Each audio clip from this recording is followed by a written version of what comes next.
Beautiful people, beautiful people. How's it going? It's King Lot. Today this video is going to be about expenses, like monthly expenses for those of you that want to relocate to Africa, specifically Tanzania, Dar Es or Arusha, or just extended stay for a month, 2 months, however it is that you want to do it. Now I have a list of the necessities. I have a list of the necessities.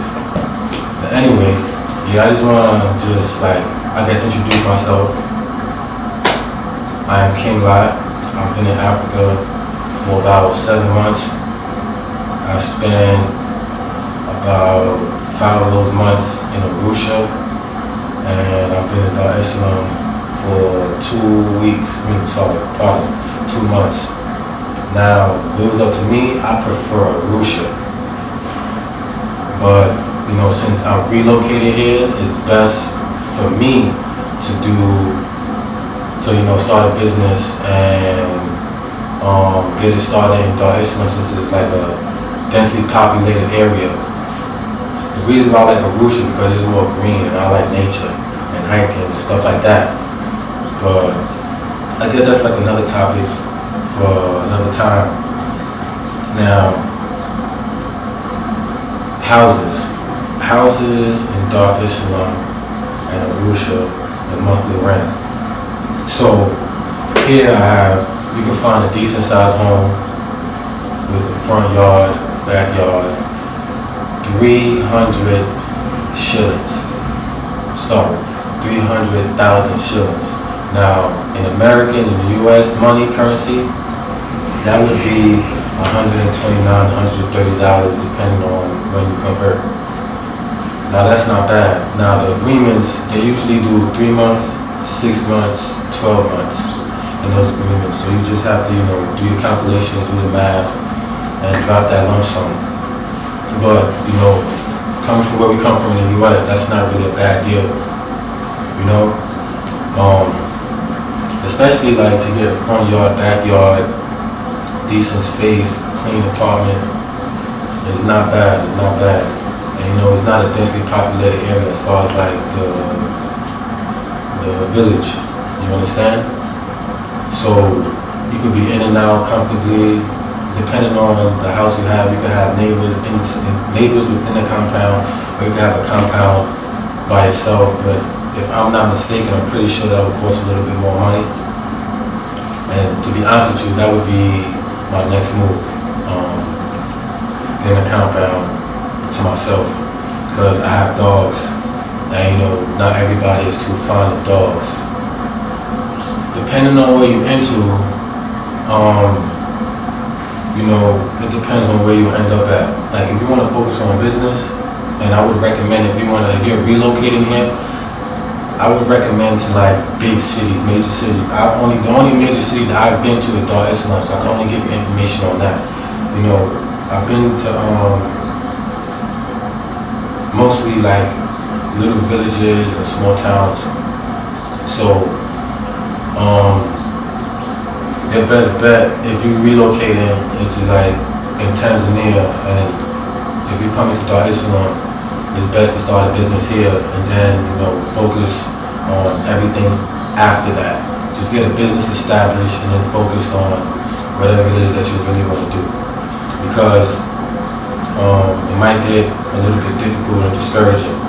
Now, Arusha, the houses are a little bit cheaper. You can find a house for 150 to 250,000 shillings. That's about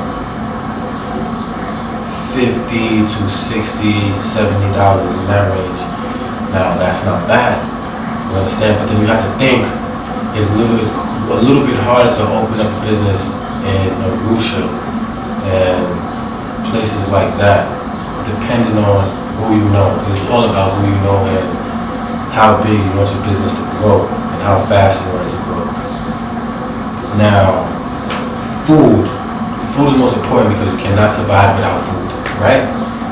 So, for me, I try to like go out to eat once a week just to get the air and just to see people, meet people, and just get the experience out. But me, I go to local markets in the village, and with a good 20,000 shillings, which 20,000 shillings is about between $8 to $9 US, right? And with that, you can survive for a week. You can survive for a week if get your little, like me. I just eat fruits, vegetables. I don't eat meat. You understand? I try my best to stay away from meat. So, when I go to the market, 20,000 shillings, it stretches me for a week and a couple of days. You understand? They do have supermarkets there, and the supermarkets is a little bit more expensive because the importing and all those taxes. But usually I go to the supermarket to find things that I can't find at the market at the time. You understand? So it's okay. I wouldn't recommend to go to the supermarket and get everything. You understand? So it all depends on you. But like, as I said before in another video, that if you come here with the Western mentality and you want to eat like a Western, it's going to cost you a pretty penny. I'm not saying don't do it. To each his own. If you can do it, if you can afford it, then by all means, do what makes you happy. That's what life is all about, doing what makes you happy. It's just, if you're trying to budget, save money, I recommend go to the local places and get used to the Tanzanian food and try to learn how to cook their dishes. You understand? Because trust me, it's good. It's good. Like, for example, back home in the US, I did not eat seafood. Don't judge me. I did not eat seafood. But, coming into Tanzania, I had a friend that prepared me a dish, salmon. I ate it, fell in love. So, you come here, you try new things, you will be surprised to what you find. You will love it. You understand? So, another big thing, internet. Internet. Now, my situation is different because I have a friend that works in Tigo. Now, in Tanzania, as far as I know, you have different providers called M-Pesa, Tigo, Airtel, Halotel, and Vodacom. I have Tigo. I have a friend that works in the corporate office, so I get a Tigo. I have a Tigo business account, so I just pay 30 shillings a month. I pay 30 shillings a month, and I get 50 gigabytes of data per month.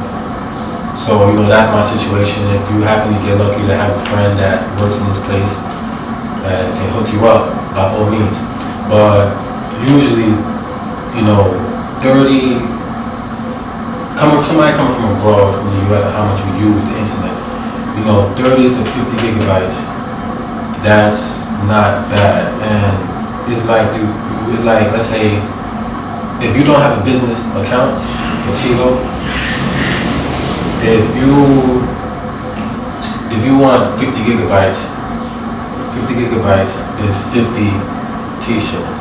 And 50 T shillings is between $21 to $22 US. Now, go figure, with the unlimited data they have in the US, you're paying $180 to $200 on a phone bill, if unlimited, but $21, $22 for 50 gigabytes, and you won't run through that in a month, depending on what you do. And even if you do run through it, and you pay 2 times, 3 times, you're still saving money. You're paying $200 US, and for a phone bill. So you can take that into consideration. And me, I don't have problems with service. Sometimes it's down, but it's been a very long time since it's been down. I have more issues in Arusha with data connection and network than I do in Dar. I guess it's because it's a big city. Not trying to downplay Arusha. You understand? Not trying to downplay Arusha. Yeah, the network is good. You know, it's fast. So, you know, take that into consideration. Now, electricity. Electricity, the way it works, you buy a token, and when you buy the token, you place it in the machine, the electrical machine. I don't know the name of it, sorry, do not quote me. But you usually, like me, I used to pay 2,000 to 5,000 shillings, which is like $2 US, and the power would last me a week, 2 weeks. But now I just do 10,000. 10,000 is for $4, between $4 and $5 US, and that will last me a good 3 weeks, close to a month. And the way the power situation works, you know, is not unlimited. You have to buy power. Depending on how much you spend is what you get. I cannot give you the breakdown. Maybe if I learn a little bit more, I'll make a video, give you the breakdown of how it actually works.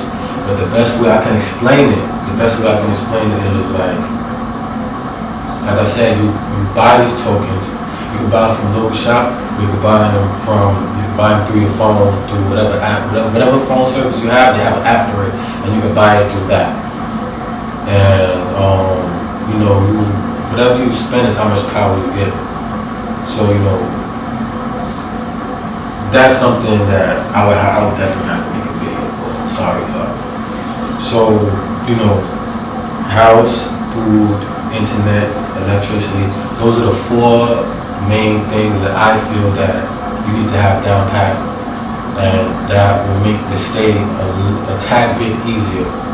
Because, you know, us foreigners, as Americans, you know, internet, food, and home is very important, because other than that, how are you going to survive? How are you going to live day to day? How are you going to figure it out? So yeah, I'm going to wrap this video up. I am going to make a video in the future about own the land legally, and so you don't get scammed, because, you know, I own land. I'm working on, the works are built in a home in Arusha. And, you know,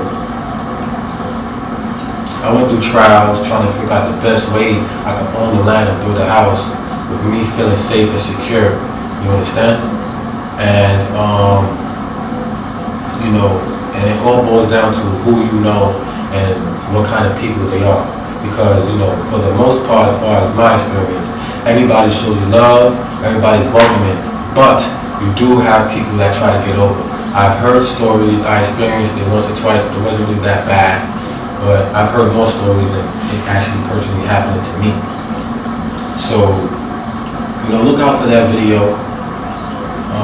So I'm just gonna close the video out. Hope this was informative. Yeah, King Lap. Peace, love, and happiness, people. Be positive, stay positive, keep an open mind, and if you want something, go for it. I always try to end these videos with a positive message, because I know life is not easy. You know, if you're in the States, wherever you are, you know, everybody goes through their trials and tribulations, you go through emotions, you know what I mean? So, just try to stay positive, because whatever you want is not going to come easy. It's never going to be easy. If it is easy, the chances are you're not going anywhere, you're not making any progress. So yeah, I'm going to close this video out. See you next time.